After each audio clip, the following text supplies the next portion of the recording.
وداعيا إلى الله بإذنه وسراجا منيرا الذي هو تحريم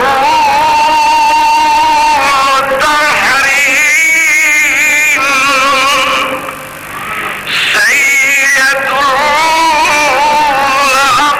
الأولين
زیادہ داخل ہوں، وہاں وہ یہ بھی سوچتے ہیں کہ میرے بعد یہ تحریک جاری رہے۔ پیغمبر اسلام مسلمانوں کے پے در پے اسلام میں داخل ہونے پہ خوش بھی تھے، اور ساتھ ساتھ یہ خیال بھی تھا کہ میں آخری ہوں، میرے بعد اور کوئی نبی آنے والا نہیں، لہذا اسلام کا مستقبل ان ہاتھوں میں دیا جائے کہ قیامت تک اسلام باقی رہے۔